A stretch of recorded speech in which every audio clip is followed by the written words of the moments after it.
لو مهتم بالجديد والمفيد في عالم التطبيقات اشترك في قناتي وانا هقولك كل تطبيق وظيفته مميزاته وعيوبه، تحمله ولا متحملوش. هوت سبوت، شيلد، في بي ان، واي فاي بروكسي. تطبيق محمله 100 مليون مستخدم.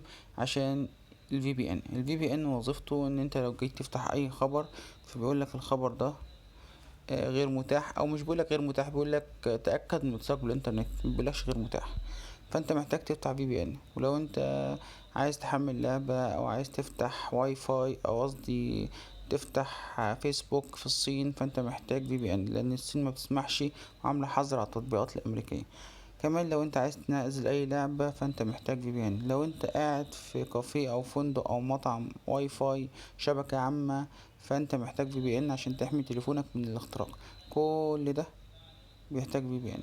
الفي بي ان هنا محمله 100 مليون مستخدم. التطبيق هنا بيقطع سواء على السيرفر المجاني بعد التحديث الأخير، أو على السيرفر اللي بالفلوس.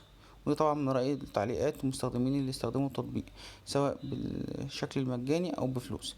التطبيق كان كويس جدا كمان، والناس كانت بتحمله بطريقة كبيرة جدا. دلوقتي قل مصداقيته، والتحديث اللي عمله أخير بوظ الدنيا خالص عندهم. سواء بالفلوس، الناس اللي دفع فلوس عايزة تلغي الاشتراك بتاعها، او التحميل مجاني مسح التطبيق لان مبقاش مجدي خالص معاهم. فنصيحة مني ما تحملش تطبيق لان التطبيق مش شغال، سواء كده او كده، عشان ما تضيعش الداتا او تضيع اشتراكك السنوي، لان الاشتراك السنوي كبير شوية وغالي.